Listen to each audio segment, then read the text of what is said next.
This is Beverly Thomassian, and today we're going to be talking about the impact of adverse childhood experiences on health.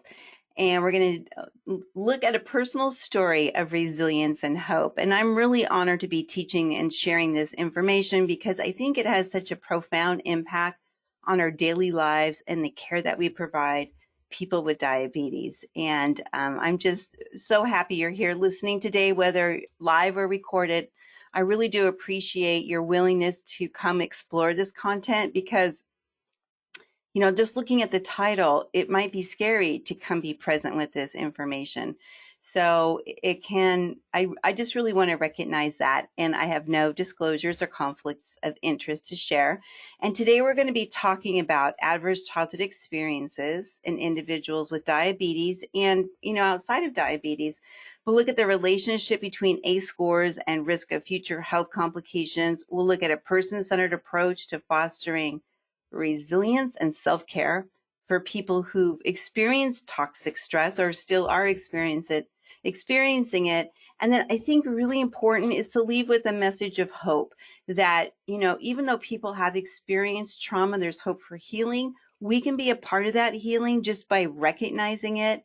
And there's different interventions we can provide that are very helpful for that person who's living through trauma or has lived through trauma.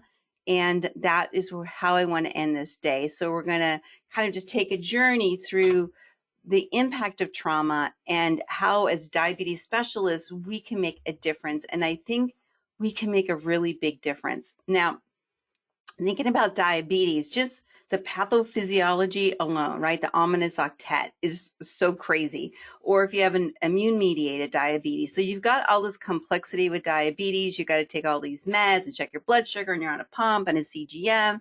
But you know what? That's just not the end of the story. There's all these other factors, psychological factors. Where do they live? What are their access to resources? Do they live in a place where they feel safe, or do they live in a place where there's hostility, maybe microaggressions, maybe there's racism in where they live or where their place of work. Maybe there's other social, behavioral, or emotional issues impacting this person. So not only do they have their diabetes to manage, they've got all this other life situation to navigate. It's really hard. And so when we work with people with diabetes, we recognize that. We recognize that they live in a context of their life, and we want to address that. And I'd like to kick it off with this story. It just happened a few months ago in my clinic, where I was talking to this gal on the phone, and I was speaking in Spanish to her, and my Spanish is okay. I wouldn't say it's really awesome, but I'm working on it. And she was telling me about her diabetes and blood sugar checks. And then we were just talking, and she goes, you know what? I've been falling lately. And I go, what? You're falling? And I go, well, how are your blood sugars? Are they ever below 70? And she's like, no, they're running, 80 to 180. They never go below 80. And I'm like, oh, how's your blood pressure? And she's like, oh, my blood pressure is fine. When I check it, it's never below 130/80. And in the clinic, I looked at her history. It was never low. And I was like, this is so weird. Why is she falling? So I'm asking her in different ways, trying to make sure it's not a language issue. Am I not understanding this? And then I get our MA, and I'm like, okay, talk to this gal, see if I'm understanding what she's saying. And so they bring her actually in physically for an appointment to evaluate what's happening.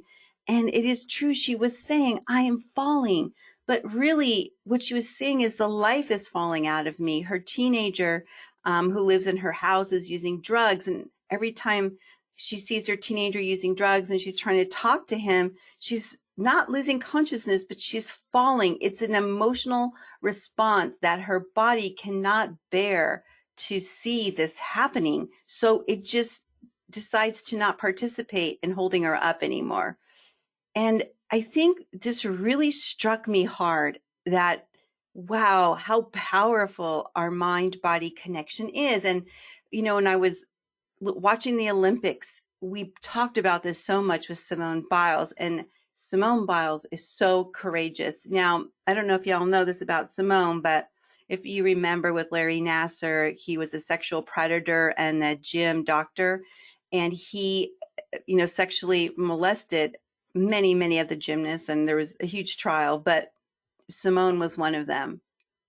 And she had really tried not to deal with it. Like, she has pushed down that abuse, and just lately she's been kind of recognizing and dealing with it.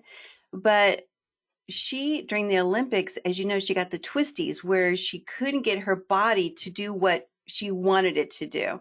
And she said something very important. I didn't quit. My mind and body are simply not in sync. I don't think you realize how dangerous this is on the hard competition surface, nor do I have to explain why I put health first. And then her last few words were so powerful. She goes, physical health is mental health. So her physical well-being was completely tied to her mental well-being or mental distress. And when the two are out of sync, we are out of sync. And she said it so simply: mental health is physical health, and physical health is mental health. It's kind of interesting that we separate them out. But I was thinking about this today, like, if you all know, if you have GI distress and or I don't know, you've bloating or gas or nausea, it totally affects our mental health. I mean, it goes right up the vagus nerve to our brain, and we're getting all this information. So I think that what we're talking about here is so critical, because as diabetes specialists, we recognize that mental and physical health are interrelated. And I'll just tell you, like, for a long time, I would just say, oh, these symptoms of, let's just say, neuropathy, oh, those are physical, it's nerve death. But now we're understanding that we can provide coaching to people and help with neuroplasticity and maybe building new neural pathways in the mind to help diminish pain. So I think it actually offers us opportunities to help people in new and novel ways, knowing that we can help with coaching, counseling, meditation, and other things to help develop these new neural pathways to maybe deal with physical manifestations of trauma and other things that have happened. Because as diabetes specialists, we're trying to get to well-being. And I love this word. This is from the ADA Standards of Care. I think it's standard, gosh, I want to say 3 or 4. But well-being is a goal of care. And how do we get to well-being? And well-being includes, of course, psychological and social health, right? Addressing those. And I'm thrilled that we're moving in that direction. And we certainly know that individualizing our approach to care is important, because many of the people, especially with the pandemic, are dealing with food insecurity, cognitive dysfunction, social isolation, and elevated blood sugars can definitely impact cognition. And then we have mental illness. We know that it's 2 to 3 times higher rates of diabetes and schizophrenia and people living with bipolar. So mental illness and diabetes are correlated. People with HIV, certain medications can cause hyperglycemia.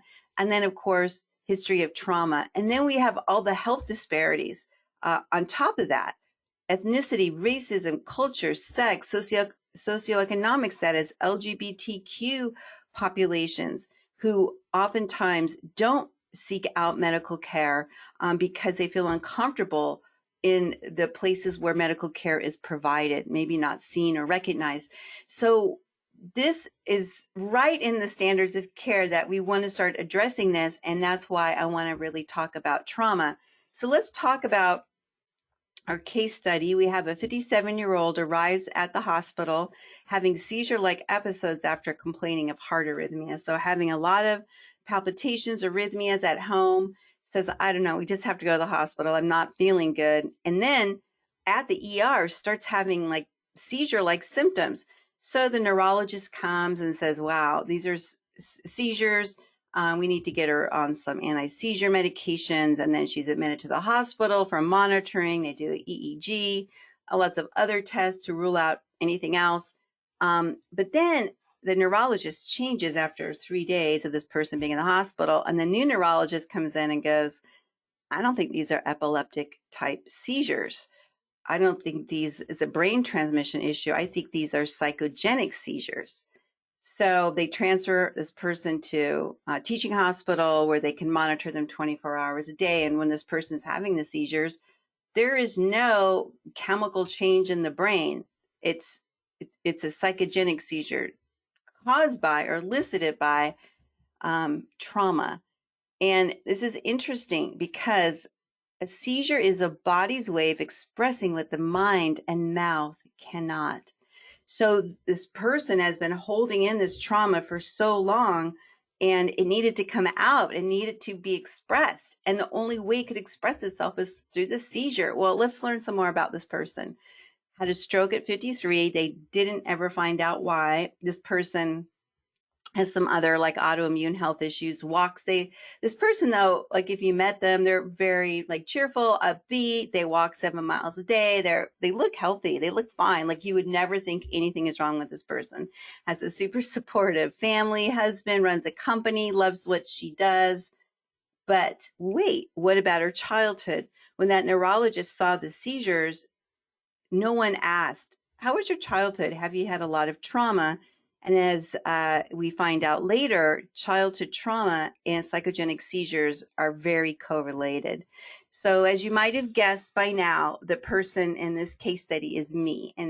And I decided to be vulnerable and share my story because I think a lot of other people that we meet, that we provide care to, that we are friends with, that we are family of, have also experienced trauma. And that includes all of you listening in here too. And this trauma, we compartmentalize, we hold it in, we're not going to deal with it or talk about it, but it affects us. It has to come out in some way. And it comes out in surprising ways.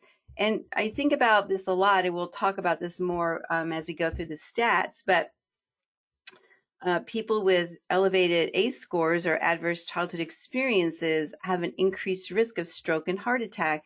And so when I say I had a cryptogenic stroke, which means they don't know why, maybe it really isn't. You know, I think about that a lot. So let's talk more about ACEs, because I think, as I've said, with this mind-body connection, we are understanding that childhood trauma and health are totally interrelated. And when you hear the word ACE, it just means adverse childhood experiences. And it's a defined type of experience that has happened to somebody before the age of 18. Now, the thing about adverse childhood experiences is that they're really common. About 1 in 7 children experience childhood abuse and neglect in the last year. It costs a lot of money to our nation. And I'm sure you've heard in the news lately the discovery of children who have not been well taken care of. And during this pandemic, with all the social and financial stressors, children have really, have taken the brunt of this. So we want to be aware of that and look for it. Now, this ACE study was initiated with a study by Kaiser and the CDC that was done in 1997. And this researcher team said, let's mail out these questionnaires to 1,700 Kaiser Permanente participants in California. And these were, people who had resources, and a lot of Caucasians, majority of them Caucasians. So they sent out 17,000 asking about very specific early childhood experiences that were adverse. More than 60% had 1 or more, and 18% had 4 or more. And the researchers were pretty shocked about this. So when they looked at the 10 assessment areas for ACEs, they looked at abuse, physical, emotional, sexual. They looked at neglect, physical or emotional, and then household dysfunction, mental illness. Was somebody in the household incarcerated? Was a mother treated violently? Was there substance use or divorce? So as I was saying, over 60% had 1 or more, and 18% said yes to 4 of these, which is pretty profound. I mean, these are intense things to happen to a child. But I want to say, you might say, well, there's lots of other trauma related things that could happen to a kid. Why aren't they there? And yeah, they just chose these 10 so that they had a standardized tool. And this standardized tool seems to be very predictive of future health consequences. So certainly there are other traumas, and traumas can happen after the age 18 that impact our health. Absolutely. But this was for the study. And so here is the adverse childhood experience questionnaire. And it says here, I love the wording they use. And this all comes from ACEs Aware. You could go to acesaware.org and get all this great information. But I want to read some of this to you. Our relationship and experiences, even those in childhood, can affect our health and well-being. Difficult childhood experiences are very common. Please tell us whether you've had any of the experiences listed below, as they may be affecting your health today or may affect your health in the future.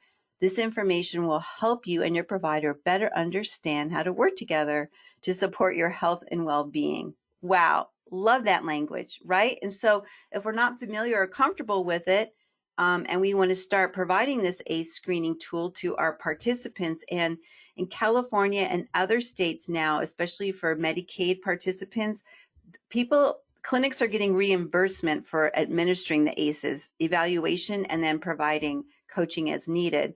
So you can look at these 10 questions, and this is just yes or no. And this person who's filling this out, and we could have it computerized or we could have it on a tear sheet, they don't have to mark which ones are yes. That's confidential. All we really need to know is their total score. And do you believe these experiences have affected your health? That's such a good question, because it starts people thinking about it. You might not think, I never considered what happened as a kid would affect my physical health as an adult. That only has come later in the last 5 years, even considering that. And that's when I first started hearing about ACEs, making those connections. So lots of times there's a disconnect, but when we read this, we're like, oh, wow, the light bulbs start going off. And I'm going to let you read through all of these and see. Now, each one we say yes to, it's called a dose response. The more we have of these, the more we can say yes to, the higher our chances of having it affect our health as adults. Now, I'm not saying that we are our numbers. So I have all the numbers here, and there's a great page called Number Story. And I want to say something so important again. We are not our number. And some people might have a score of 1 and have so much, it's impacted them so deeply.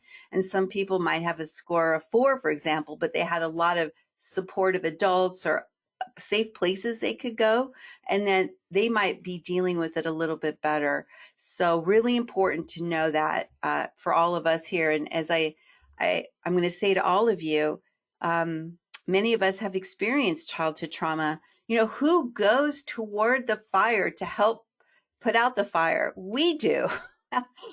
We are healthcare professionals for a reason, right? We want to help people.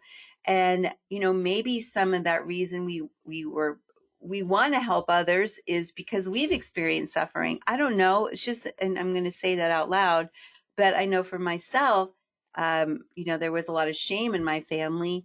And one of my main missions in life is to help reduce shame. A shame-based life is a very challenging life. So I'm going to talk about shame out loud a lot. And it's okay. It's part of my mission statement, my values. But anyways, so this stuff is hard for us too. And I was trying to find some studies. Do people with ACEs tend to move into the healing professions more often than others? And I couldn't find any studies that just determine that. But I think it's really important to consider for the future, because we need healing too. And we need to, look at this and spend time with it and figure out how can we process this information. So later on, we'll discuss coping and healing strategies. And, just a preview into the end of my story is that, yes, I'm in counseling and I do a lot of hard work with my counselor. It's not easy. Some days I want to run away and I just want to hang up because we do virtual, but I keep going. And so it helps. Now, here's a screening tool, multiple languages. So kind of one of my goals is to say, as diabetes specialists, can we provide this ACE screening tool in our work setting? Is this something we can incorporate into our usual care? And it doesn't happen overnight. I've been to the training and I'm slowly moving toward this with my clients and my clinic. We're trying to get it set up and standardized. But look at all the languages the screening tools are available in, which is amazing. This wasn't here 1 year ago. They've really tried to expand the languages available. And they also have one for kids. So they call the pediatric ACEs and related life events pearls for peds. So you can see, of course, the kid couldn't take this exam. So it's usually the caregiver or the parent would be taking this assessment. But once they get to the teenage year, they can start taking the assessment. So I just want to show you how this one is related. At any point in time since your child was born, has your child seen or been present when the following experiences happened? Please include past and present experiences. Again, just saying how many yeses. Now, this is so instructive. Like if a pediatric clinic provides this to all parents, it's very helpful for them to know what activities or actions or household experiences cause kids to suffer with toxic stress. And then we can have a discussion about how to mitigate that, or counseling or resources or support. It opens the conversation. And the goal here is to really get rid of ACEs. I mean, to decrease the amount of ACEs a child is exposed to would have such huge implications for the health of our country and of adults. Now, the other thing with part 2 of the pearls is this is new, and this is not part of the total score, but this is looking at what's happening in the neighborhood, discrimination, housing, not enough food to eat, separated, or in foster care. Do they live with the parent or caregiver with serious physical illness or disability, or someone who died? And I think this is really responding to the COVID pandemic and crisis. So this is an add-on, which is a great discussion point to have with that family and see what resources can we provide. And so you could be looking at this and saying, oh my gosh, this opens up a whole can of worms. And it actually does. I mean, it can be a big discussion, but it's a discussion that we need to have, because if this is happening, it's so hard for that child to grow and develop and become an adult with, successful coping skills. And also, childhood trauma not only affects their coping skills, it can actually disrupt DNA packaging. It can disrupt the epigenetic tags, and it can alter genetic makeup. If you look at the telomeres in our cells, the longer they are, the healthier, or the younger the cell is. But if the telomeres start getting really short and frazzled, it means that cell health is older.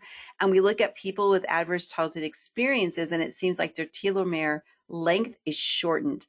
They have neuroendocrine dysregulation. Now, if you think about diabetes, that makes total sense. So if you have nervous system dysregulation and endocrine system, it certainly has a higher risk of impacting blood sugars.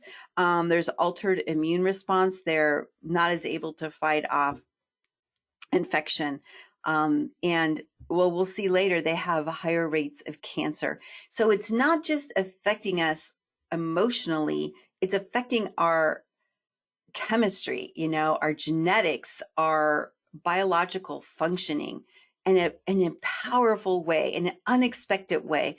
And this is what was so shocking to me when I was learning about childhood trauma is, sure, it affects our behavior, right? Maybe we're depressed or we're traumatized, so we don't really move. Maybe we're smoking to self-treat our discomfort, or drinking alcohol, or using drugs, or missing work. Those are all behaviors that are manifestations of ACEs. But the crazy thing is the physical health. The person, I'm going to go down to the bottom line here, more heart disease, cancers, especially lung cancer, more stroke, more COPD, more broken bones. That's so weird. Why would they have more broken bones? But it's just what the data is showing us. And then more diabetes. That's right up our alley.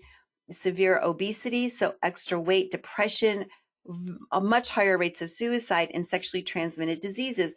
People who have undergone adverse childhood experiences have many more unintended pregnancies, fetal death, complication, HIV. So it can put children on a trajectory where they're engaged in more risk-taking behaviors. And this might have to do with a lot of different things, what they were exposed to. Depression, anxiety, traumatic brain injury, fracture and burn, so more accidents happen, more cancer, diabetes, unsafe sex, and their opportunity for education and to advance their life is limited because it might be so hard for them just to focus, to concentrate, to follow through, and complete their education, to get a job that pays well because of this. Now, so this science is even recognized by the CDC. The Morbidity and Mortality Weekly Report in 2019 said preventing ACEs could reduce a large number of health conditions, up to 21 million cases of depression, up to 1.9 million cases of heart disease, and 2.5 million cases of overweight or obesity. I mean, this is huge. If we could start addressing ACEs with children and helping set up homes so that they can decrease ACE exposure, we could make a big difference in the future. And it's so important. But what about adults who already have it? Well, we can help them too. Let's take a look at JR. JR is 26 years old with newly diagnosed diabetes, keeps missing appointments. And when you finally get a hold of JR on the phone, they say, "My life is a mess." JR is struggling with addiction, periods of addiction and houselessness, and extra weight in addition to diabetes. Based on this information, what is the most likely barrier to JR engaging in self-care? Is JR struggling with depression?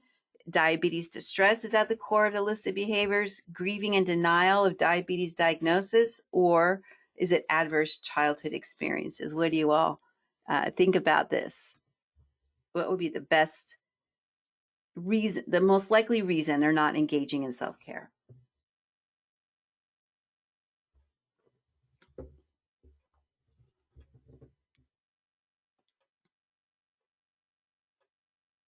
All right, thanks for voting, everyone.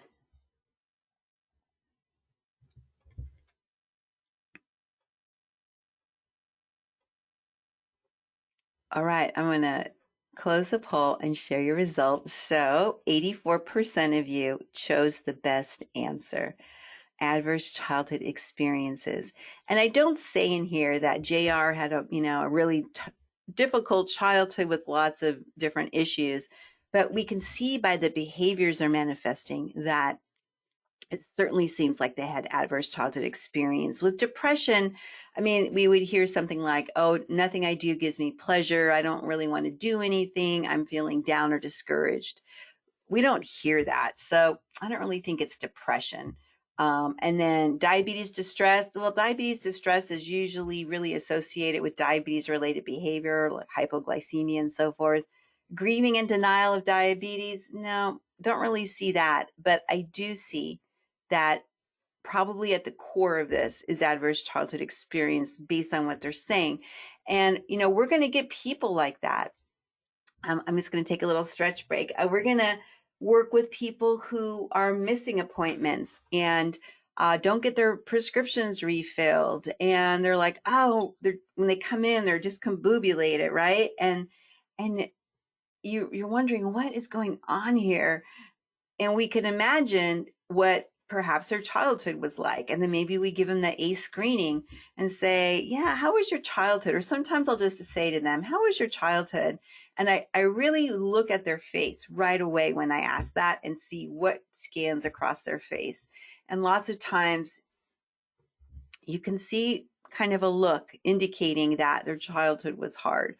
Some people might say, oh my gosh, I had the best childhood. I was like a cheerleader and, I was great. I traveled, whatever. You're like, okay, that's awesome. So we can, but still you might need to do a little more digging if they're struggling.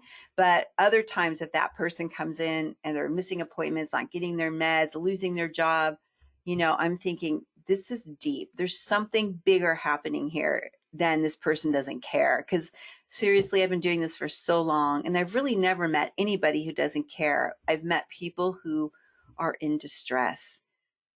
So that was kind of a little bit of a stretch break, but when we talk about adverse childhood experience, how do we get there? Well, I was saying that as this dose-dependent response, like each stressor adds more.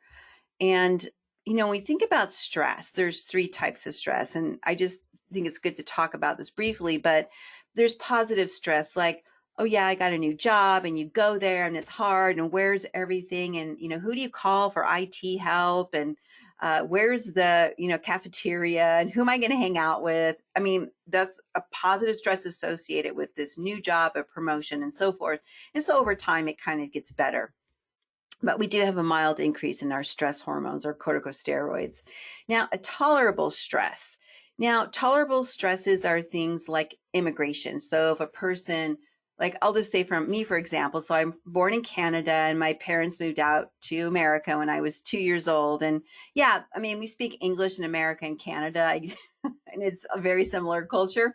But the thing was, we were very isolated. It was just the 4 of us, and there was not a lot of supportive adults that I could personally go and ask for help. So that happens to a lot of immigrants. They might feel isolated. They don't speak the language. They don't know how the system works. It can be very stressful. But what if they have somebody helping them navigate? Oh, you're safe here. Let me show you where to go. That can make the stress tolerable. Another type of stress is natural disasters, and we're seeing a lot more natural disasters now. And I just want to give another example. In the 1971, I survived the Sylmar earthquake. It was a significant earthquake. There was lots, people died, the freeways collapsed, our garage collapsed.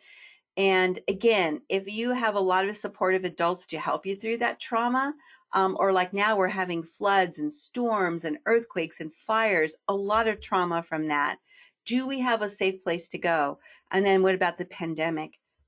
People living, relatives, loved ones with COVID, maybe they recover, or we're hearing about children now getting orphaned. So these stresses then that could have been tolerable and move toward healing in one direction can also go the other direction, which is toward toxic stress. So toxic stress is really hard on our body because, as you know, our flight or fight response is constantly on. So we're having all these stress hormones released. We're, looking around, we're frightened, we're worried, we don't know what's going to happen next. We're ready for action. And this has big impacts on our cellular growth and development, especially as kids. And this prolonged activation of stress response system, especially in the absence of protective relationship, can lead to toxic stress. So when you hear that term toxic stress, it's pretty specific to that. And as adults, that toxic stress that's manifest in our body now can manifest as psychological issues, depression, anxiety, but can also manifest as disease. So this is really, when I saw this slide for the first time and I was, researching this, I was like floored. A person with ACEs, and it says here, if they have 4 ACEs or more, has an odds ratio of double the chance of having heart disease and stroke. ACE increases the risk for 9 out of 10 leading causes of death in the U.S. Look at this. It increases the odds ratio for diabetes 40%, kidney disease 70%, cancer a doubling, Alzheimer's quadrupling, suicide 37 times more likely. So now let's think about our people with diabetes. They come in to see us, they have diabetes. What else do they have? What's the leading cause of death with diabetes? Heart disease and stroke. Plus, they're higher risk for kidney disease, and people with diabetes are more likely to get breast, liver, pancreatic cancer, and more likely to get Alzheimer's. So, and suicide, honestly, that's why we do that PHQ-9, that depression scale, to see if that person is at risk. So when we're working with people with diabetes, certainly we want to look back in time if it's appropriate, and if we have the screening tool, and explore that. If we're really seeing that person is having a hard time moving forward with self-care, maybe there's a huge obstacle in the way, especially if they are presenting with this emotional distress. But like I said, some people don't don't have emotional distress, or they hide it well, they compartmentalize. Like me, you would never know. I'm so good at just putting it in this little box and hiding it away and going on with my life. That's how I survived all this time. So only by taking the ACE risk test do we know if those are in there and that they need to be addressed. So somebody's asking, will this be available to review? Is it going to be recorded? Yes, it's going to be recorded, and I'm going to post it, and you could share it with anyone you want, because it's free and available to everyone. So now that we kind of established this link between ACEs and physical and emotional health, what can we do about it? And I said earlier, we are not our number. You are not your number. That number just lets us know, it quantifies in some way what has happened. And now with that information, we can start toward healing. But many people don't know about ACEs, and this lack of knowledge leads to significant illness and unimaginable expense, much of which could be averted through awareness, education, and action. That's why I'm so excited you're here. So what can diabetes specialists do? We can identify people who experience toxic stress and take action. We can provide the ACE screening tools, part of our intake. Now, you might think, oh my gosh, what if they have a 5 or an 8? What do I do? We acknowledge the results and we provide trauma-informed care. Do we have to fix it? No. Do we listen? Yes. As healthcare providers, let's ask, because trauma can have significant impact on health. What might be traumatic for somebody might not be traumatic for another. People want to compartmentalize pain. But chronic stress associated with trauma can wreak havoc on long-term health. And one of the most important things is just hearing people. And as diabetes specialists, we're so good at that, right? We ask the questions, we listen, we acknowledge. And the act of recognition in itself is healing. By recognizing trauma, we give voice to the unheard. We offer hope for healing, and we participate in breaking the cycle. That's what we want to do, break the cycle. Okay, so let's say you give the ACE assessment. This is like the algorithm for what do you do now? The person has a low risk of 0 to 3 without associated health conditions. We can provide education about ACEs, toxic stress, and resilience, and look for protective factors. We want to encourage protective factors. So that's low risk. But what if they're intermediate risk? That is, they score 1 to 3 or 4 or more, and they have associated health conditions. Over here, with or without associated health condition, we want to provide education about toxic stress, its role in their health, resilience, look for protective factors, figure out a plan, and then link to support services and treatment as appropriate. Unknown risk. Well, we can remember how I said sometimes we just might ask a person, hey, how was your childhood? And we get that feeling, then that they had a really tough childhood. Then we could talk about education on ACEs and trauma. And then that person might, really start identifying with that. And we can bring up the conversation of counseling. So I think a lot of times people might be termed non-compliant, or they don't care when they've experienced trauma. And what action might they take? They don't keep appointments. They don't take their meds. We set goals. They go, I didn't do those goals. And you're like, okay, well, what's going on? And it might be so easy for us to be judgmental and say, God, what is going on with that person? But if we just take a really deep breath and be mindful, so that's, as providers, sometimes we might be rushed or distracted. Take that deep breath and really hear that person and be present with them. You can pick up on a lot of things through their body language, what they say. Be curious, encourage collaboration. And from the class, the online course I took on becoming more trauma aware, they had some great ideas about how to ask questions about trauma that I want to share with you. And here's what you might say to somebody. In addition to the stresses of daily life, some people with diabetes might have experienced something particularly difficult or traumatic. We also know that experiencing violence is very common in many people's lives. I'm just wondering if there's anything like this you might want to talk about. Okay. I love that, right? So you're saying it happens to others. It's common. Would you want to talk about it? Opening up the conversation. That might be one way, like you could adopt that and modify it for you. Another way. Sometimes adults also have health issues if they experience things like abuse, neglect, or a family member with drug abuse or mental illness. If anything like that has happened to you, we have resources to help. Okay. And that might ring true for me. And I could actually say, something did happen and I want to talk about it. But honestly, some people may not disclose their histories when they're first asked. There's a lot of fear, right? Who knows what happened to them, but a perpetrator might have frightened them, like not talking. They might have shared it with somebody else, and the provider said, well, we're here to talk about your, IBS. We're not here to talk about your trauma. They might be very ashamed or guilty about what happened to them. Or they might think, why would I share my, childhood when I'm here for this other issue, my heart attack? But it is vital. Having this conversation is vital.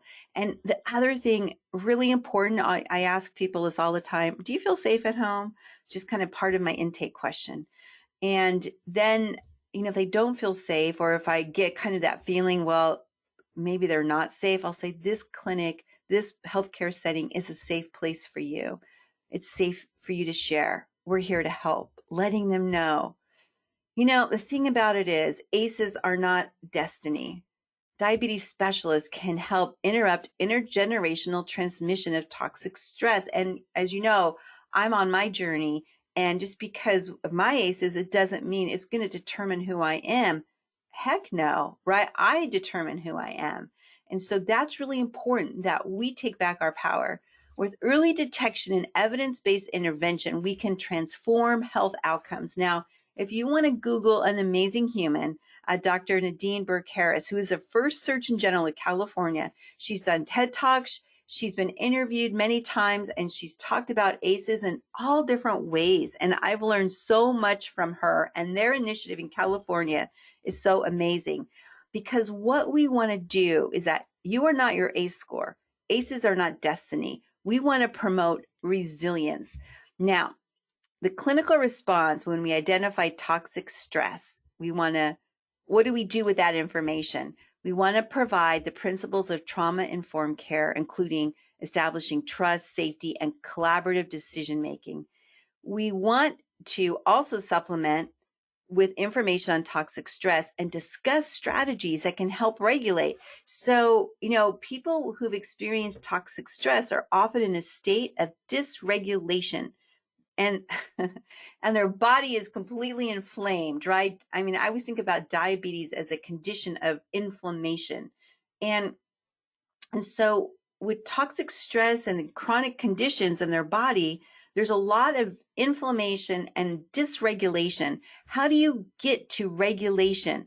Well, one of the most important ways is supportive relationships. So can they be part of a group or a book club or a support group, or can they get involved in their church or synagogue or place of worship? Supportive relationships where they feel safe are very healing. I can't say enough about sleep. I used to really not honor sleep. I used to say, oh, I'll sleep when I'm dead. That's what I used to say. And I'm like, girl, what were you thinking? I mean, sleep is so important for neuro health, for neuroplasticity, for our brain to recover. It's a critical part of coping. Nutrition. Hey, now I'm like in our wheelhouse, right? Diabetes specialist wheelhouse. We know about nutrition and the gut bacteria and the gut bacterial diversity and its impact on mental health. We know about physical activity, mindfulness, and meditation. I mean, we got to keep it simple, but apps are great. Can you walk out in nature and have moments of awe? Can you do some deep breathing when you're feeling that intense emotion, just to calm down that stress response? And then, of course, mental health care, including psychotherapy, psychiatric care, substance disorder, whatever that person is needing. But look what I love here. Number 3, validate their existing strengths and protective factors. Man, you have been through so much, and look how resilient you've been. you are, you're a warrior. I mean, I can't believe you've been through that, and look at you now. You're exercising on a regular basis, you're sleeping, you're really working hard on nutrition. Hearing that from their provider, from their diabetes specialist, is amazing. So they're going to internalize your voice. Oh yeah, I am pretty strong. Look what I have done. You know, I'm not a loser.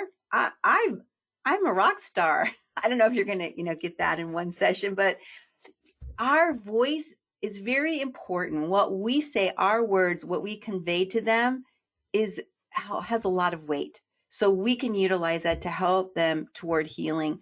And then referrals to resources, social work, educational material, and we can send them to the ACE website and they could read more about it. Now, I'm getting excited because this is such great stuff.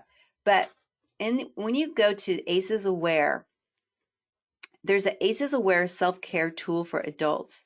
And this is what we can use. And that is when a person has experienced ACEs, their body may make more or less stress hormones than is healthy. The following tips can help you manage your stress response. And then it's like a goal setting sheet. Healthy relationships. I set a goal of what? Spending more time with loved ones, making time to see friends, connecting with people. And then there's their exercise goals. And then here's their mental health goals. This is downloadable and free, or you can fill it out on a computer. I'm going to learn more about mental health. I want to get, hook up with a professional. Here's the suicide prevention lifeline, crisis text line. Okay, wow. And then here's a bunch of excellent other resources. So we can share this with people. We can print it, give it out. It's free. It's available. It's ready to download. I can't believe how exciting that is. Okay, so mental health check. When we're working with people and we know they're really struggling with mental health, we can just say, hey, how are you doing today? Rate your mood from 1 to 10. Or what mental health symptoms are you experiencing? Do you know what the trigger was? What's taken up most of your headspace today? I mean, little questions to kind of help them explore where they're at and share it. How do you manage your triggers? And I love this one. People with diabetes beat themselves up. My blood sugar's too high. It's too low. I'm not checking my blood sugars enough. I didn't eat the right food. How can you show yourself the same compassion you show others? Oh, what an awesome question. Okay. Actions we can encourage that help buffer toxic stress response. In the center is the person. So this is going to revolve around them. We're going to say, hey, I want to work with you on this. Here's some things that have helped people who've experienced, toxic stress or adverse childhood experiences. Do any of these resonate with you that you'd like to start working on? Let's just start with one baby step. Maybe they try and get 6 hours of sleep. Our ability to encourage optimism and resilience, hardiness, to recognize it, to realize that even in this dry, cracked earth that has experienced temperatures over 100 for a month, a flower can bloom. I love this website, actionforhappiness.org. And I'm not saying that for somebody who's had adverse childhood experiences, tell them to do these things and they'll get better. But what I am saying is sometimes when that person is struggling to get back to a place of health, doing little things like this can just make them feel better, can get them outside of that pain for a little while. And this is a beautiful, very easy acronym to just bring up and say, hey, does any of these things sound to you like they would be helpful for you right now? Giving, doing things for others. It was so funny because my kid went to a swim meet today and I brought the burritos for the busload of kids. And I felt so great. I was like, wow, giving to others really does make you feel good. I was like buoyant all day because of that. Relating, exercising, appreciating, noticing the little things of the world around, trying new things. Like, what can we do? Can we learn a language that might be too big? Can we take a community college class? Can we just, learn how to knit? Can we learn how to cook something? Whatever. Direction, having a goal to look forward to really helps people keep moving forward. Resilience, take a positive approach if you can, helping people reframe things. Acceptance, hey, this is who I am. I'm going to really try and work on accepting myself and appreciating all of what and who I am and the gifts that I bring. And then being a part of something bigger. I mean, for me, being a part of this diabetes community is always very healing for me. Like, oh yeah, these are my peeps. I have a place. Now, I would encourage anyone who has lived with trauma or knows somebody with trauma, this book, What Happened to You, Conversations on Trauma, Resilience, and Healing with Dr. Perry and Oprah Winfrey. It's a conversational type of book, but very helpful information. And you can just kind of read the chapters that are most helpful for you. But they talk a lot about dysregulation of toxic stress and then getting back to regulation. But I just wanted to share these quotes from Oprah. The lesson is that no matter what has happened, you get a chance to rewrite the script. Look at the second one. I wouldn't be who I am without my trauma, so I own it. Nobody wants trauma, but it can really have an impact on our life and our life trajectory, and it might actually help with healing others in the future. I use my trauma in service to others. Empathy, compassion, and forgiveness. All of us who have been broken and scarred by trauma had the chance to turn those experiences into post-traumatic wisdom. Forgive yourself, forgive them, step out of your history and into the path of your future. Okay. Now, this is another quote I found on Facebook that I just had to share with you. Do not be dismayed by the brokenness in the world. All things break, and all things can be mended, not with time, as they say, but with intention. So go, love intentionally, extravagantly, unconditionally. The broken world waits in the darkness for the light that is you.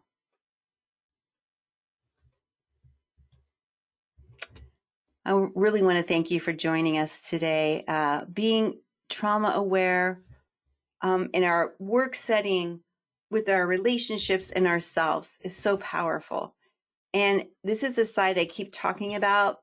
There was a free training, ACEs Aware, and I put the URLs there, and I have a whole page of resources associated with this on my website and also on the online university. But this is where I got my initial training, and I've been reading and more about it. And I have this gal at the clinic I've been working with, and she really struggles with so many issues: houselessness, taking her meds, checking her blood sugar. But when I first met her, I just said, hey, how was your childhood? And she goes, oh my God, my childhood was horrible. I have an ACE score of 9. Nobody's ever asked me that before. And she was so excited that I was asking her about her childhood because she wanted to share it. Not that she wanted to go into detail, but she wanted to say it out loud and be recognized. And what she said is, I feel like someone actually cares what happened to me and is providing me with help and support. And I want to share that with you. I don't, when I, meet with her or talk to her on the phone, I'm not trying to fix any of that. I'm just listening, helping her with problem solving, being present with her. And that is such a huge gift. So I just wanted to, welcome you to join us on social media. I'm certainly going to be posting more about this as time goes on and we learn more. And I'm going to hang out and see if you have any questions. But I really want to thank you again, whether you're listening recorded or live, for being courageous enough to come and listen to this talk, for being present with it. And I'm sure it's evoked a lot of emotions for you. And I want to just allow space and room for that. And also, there's resources out there and lots of information that can help us take this information and move it forward. So I want to thank you so much. I'm going to press the stop recording button, but I will hang out and answer any questions. This is Beverly Thomassian signing off.